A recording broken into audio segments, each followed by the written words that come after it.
Quaker Oats has been around for generations, with a history that stretches all the way back to 1877. Over the years, the company's past has taken some surprisingly strange turns. Here's a look at the lesser-known facts behind this longtime breakfast staple. The warm, grandfather-like figure featured on the Quaker Oats logo is practically the complete opposite of the bold and energetic Tony the Tiger. I mean, yeah, I've thought about Tony the Tiger. We meet at a provocative art opening. Okay, hang on right there. Although the Quaker mascot dates back to 1877, the recognizable design featuring only his face didn't appear until 1956. During the 1970s, the character received another major makeover, becoming part of a blue and white logo. The version we know today finally arrived in 2007, followed by another subtle change in 2012, when the mascot was made slimmer. Michael Connors of the company's design firm told Adweek, "We took about 5 pounds off him." So who exactly is the man behind the image? For years, many people have assumed he's William Penn, the founder of Pennsylvania. There's some reason for that theory. Penn converted to Quakerism at age 22, but Quaker Oats has confirmed that the mascot isn't him. In reality, he's not based on any particular historical figure. Instead, he's meant to be a broad representation of the Quakers, the religious group the company hoped to associate its brand with because of their, quote, honesty, integrity, purity, and strength. The mascot does have a name, however. According to the Wall Street Journal, people within the company have traditionally referred to him as Larry.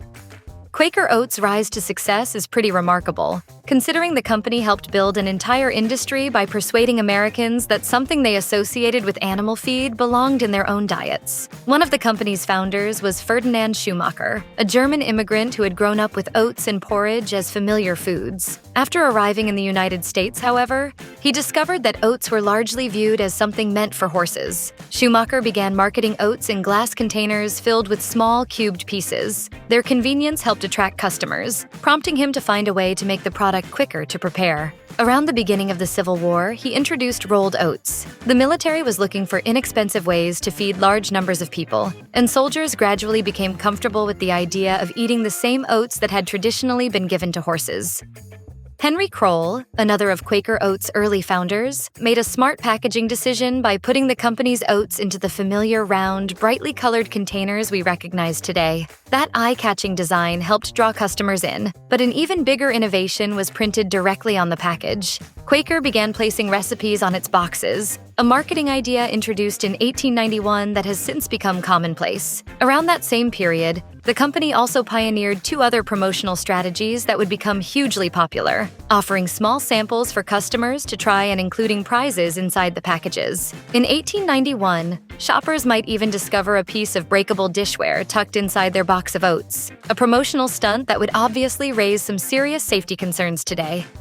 Robert D. Stewart Jr. served as Quaker Oats' chief executive between 1966 and 1981. However, according to the New York Times, decades earlier in 1940, Stewart had helped establish America First, which became one of the largest anti-war organizations in American history. Stewart said, quote, "The U.S. didn't accomplish much in committing troops to the First World War. The organization was formed with the goal of keeping the United States out of the Second World War. That changed after the attack on Pearl Harbor, when the group disbanded. Stewart then joined the Army and eventually served overseas in Europe. Quaker Oats itself contributed to the war effort in a very different way. The QO Ordnance Company, a Quaker Oats subsidiary, was responsible for overseeing ammunition facilities in Nebraska, where workers produced bombs, artillery shells, and other forms of ammunition.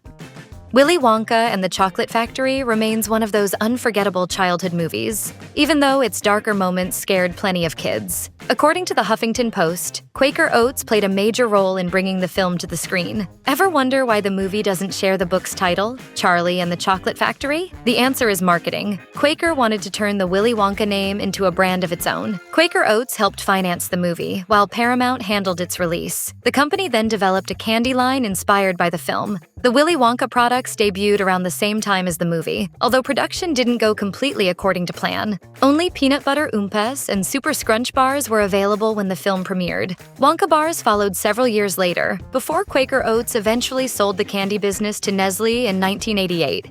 You lose! Good day, sir! Chances are you've seen that classic Life cereal commercial, the one featuring little Mikey. He likes it! Hey, Mikey! According to Forbes, Tim Clark, the son whose breakfast habits inspired the famous commercial, said his father, Dave, had been instructed by his advertising agency to create something entirely unlike its usual cereal campaigns. The team was handed a collection of rejected concepts that represented everything Quaker Oats wanted to avoid. Eventually, Dave Clark drew inspiration from the everyday difficulties his own family faced at the breakfast table. Although his bosses weren't impressed with the concept, Quaker Oats immediately saw its potential, and the commercial eventually became a lasting piece of advertising history. And despite the rumors, there's no tragic ending for Mikey. According to Newsday, the actor, John Gilchrist, continued acting before eventually building a career in media sales, and he also reportedly still enjoys life cereal. Quaker Oats once ventured into the video game business through a company called US Games, which produced 14 titles for the Atari 2600 during the 1980s. The operation lasted only about a year, and given the quality of some of its releases, that short lifespan probably wasn't a huge surprise. Take Sneak and Peek. Released in 1982, the game was essentially a digital version of hide and seek, featuring a house, a yard, 3 rooms, and 20 possible hiding spots. In other words, players could sit on their couches at home and play a game about hiding inside a house. Strange? Definitely. It's easy to see why Quaker's experiment with video games didn't last long. Other releases included Eggomania, Picnic, Piece of Cake, and Name This Game.